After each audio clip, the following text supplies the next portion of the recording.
বাংলাদেশ জাতীয়তাবাদী দল বিএনপি কি অন্তর্বর্তী সরকারের সংস্কার কার্যক্রমকে সন্দেহের চোখে দেখছে?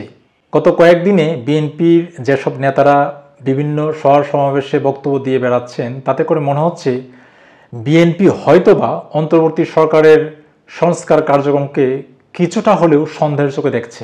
অন্তর্বর্তী সরকারের প্রতি বিএনপির কি কিছুটা হলেও অবিশ্বাস তৈরি হয়েছে? আমি এই কথাগুলো কেন বললাম, কারণ হলো যে মির্জা ফখরুল ইসলাম আলমগীর বা বিএনপির অ্যাক্টিং চেয়ারপারসন জনাব তারেক রহমান বা আমির খসরু মাহমুদ চৌধুরীরা যে ধরনের বক্তব্য দিচ্ছেন গত কয়েকদিন ধরেই, তাতে মনে হচ্ছে যে বিএনপি হয়তোবা অন্তর্বর্তী সরকারকে কিছুটা হলেও অবিশ্বাস করছে বা সন্দেহ করছে বা ট্রাস্ট করতে পারছে না। আমি BDNews24.com-এর একটি সংবাদের শিরোনাম আপনাদেরকে আমি শোনাচ্ছি, যেটি আমির খসরু মাহমুদের বরাত দিয়ে করা। সেটি হলো, হাসিনা বলতো উন্নয়ন উন্নয়ন, এরা বলে সংস্কার সংস্কার। এই সংবাদটি ছাপানো হয়েছে 1 জানুয়ারি। আমির খসরু বলছেন, জনগণের ম্যান্ডেট নিয়ে সংসদের সংস্কার হবে। চট্টগ্রামে তার বাসভবনে বঞ্চিত ব্যবসায়ী ফোরামের উদ্যোগে C&F ব্যবসায়ীদের সঙ্গে এক মত বিনিময় সভায় তিনি বলেন, দেশের মানুষের মনোজগতে পরিবর্তন এসেছে, আমরা সকলে পরিবর্তন চাই। আমাদের পক্ষ থেকে যে 31 দফা, সেখানে সব কিছুই আছে, কিছু বাকি নেই।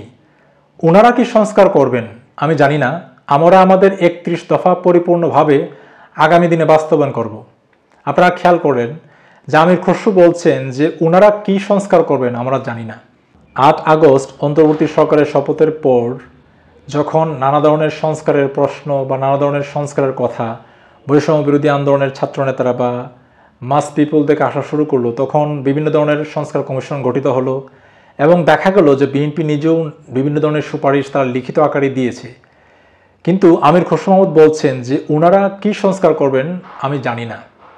এখানে প্রশ্নটা হলো যে আমির খসরু মাহমুদ কি অন্তর্বর্তী সরকারের সংস্কার কার্যক্রমকে সন্দেহের চোখে দেখছেন?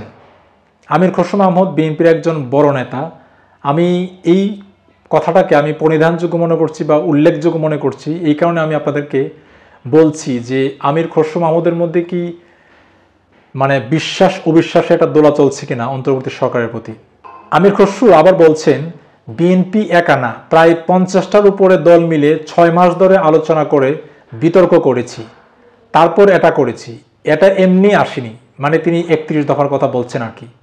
এটা শেখ হাসিনা পলায়নের বহু আগে আমরা করেছি। এখন যারা সংস্কারের কথা বলে তাদের কাউকে তখন আমরা দেখিনি। এখানে কিন্তু প্রকারান্তরে তিনি অন্তর্বর্তী সরকারের দিকে ইঙ্গিত করছেন, যারা উপদেষ্টা রয়েছেন, যে তাদেরকে আমরা দেখিনি। আমির খসরু সাহেব আবার বলছেন যে এখন প্রতিদিন সংস্কার সংস্কার। শেখ হাসিনা যেমন উন্নয়ন উন্নয়ন বলতো, এরা সংস্কার সংস্কার বলতেছে।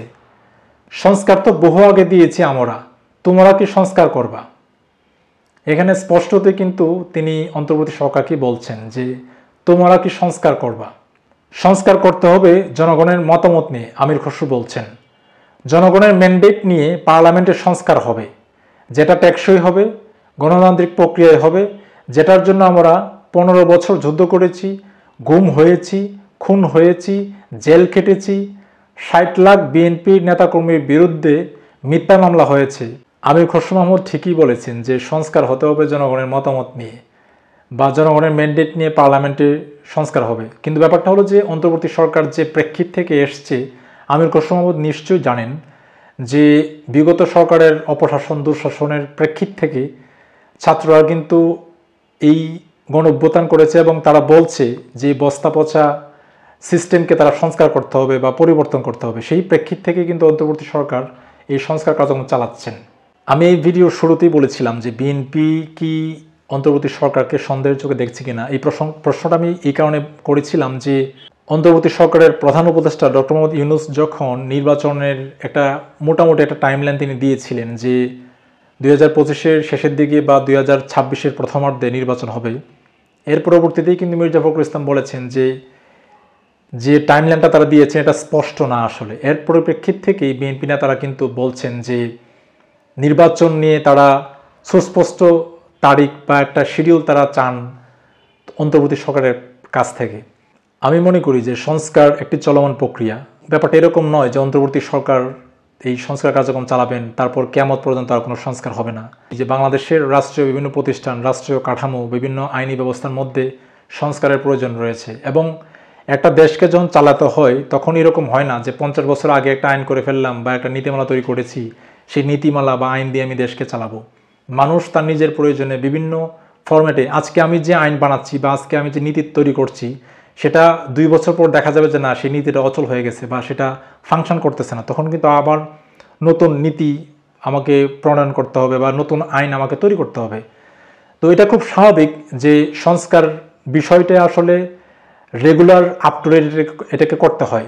তো সেই জায়গা থেকে অন্তর্বর্তী সরকার নিশ্চয়ই তারা দ্রুততম সময়ের মধ্যেই এই যে মেজর যে সংস্কারগুলো রয়েছে রাষ্ট্রের, সেগুলো করে একটি নির্বাচনের দিকে তারা যাবেন। কেননা গত বেশ কয়েকটি নির্বাচনে, মানে 3টি নির্বাচনে বাংলাদেশের মানুষ ওই অর্থে আসলে ভোট দিতে পারেননি। যে নির্বাচনগুলো হয়েছে সেগুলো নিয়ে মোটা দাগে প্রশ্ন রয়েছে, শুধুমাত্র বাংলাদেশের মানুষের মধ্যেই নয়, বিদেশি বিভিন্ন প্রতিষ্ঠান, বিদেশি বিভিন্ন গণমাধ্যম, বিদেশি বিভিন্ন রাষ্ট্রনেতারাও এসব নিয়ে বলছেন। তো সেই জায়গা থেকে আমি মনে করি যে বাংলাদেশে এই মুহূর্তে স্টেবিলিটি তো দরকারই, পাশাপাশি ভবিষ্যৎ স্টেবিলিটির জন্য একটি সুষ্ঠু নির্বাচন সবচেয়ে বেশি জরুরি। এবং আমি মনে করি যে অন্তর্বর্তী সরকার যদি দ্রুততম সময়ের মধ্যে সংস্কার কার্যক্রম না চালিয়ে তারা যদি নির্বাচন না দিতে পারেন, তাহলে কিন্তু এই ধরনের অবিশ্বাস রাজনৈতিক দলগুলোর মধ্যে আরও বাড়বে। শুধুমাত্র বিএনপি বলেই নয়, বিএনপি বাংলাদেশের রাজনীতিতে একটি বড় ফ্যাক্টর, একটি বড় রাজনৈতিক দল। তারা একটা প্রেশার গ্রুপ হিসেবে চাইবেই যে অন্তর্বর্তী সরকারকে চাপে রাখতে, এটা খুব স্বাভাবিক। এবং তারা নানা ধরনের সমালোচনা করবেন, এটা একটি গণতান্ত্রিক প্রসেস। তো সেই জায়গা থেকে আমি মনে করি যে আমির খসরু মাহমুদ তিনি তার পয়েন্ট অফ ভিউ থেকে অনেক কথাই বলতে পারেন। অন্তর্বর্তী সরকারের উচিত তাদেরকে নিয়ে বা তাদের যেন একটা সন্দেহ, দোটানা বা একটা বিভ্রান্তির জন্য রাজনৈতিক দলগুলোর মধ্যে বা আপামর যেন সাধারণের মধ্যে তৈরি না হয়, সেই বিষয়টা আমি মনে করি অন্তর্বর্তী সরকারের খেয়াল রাখতে হবে।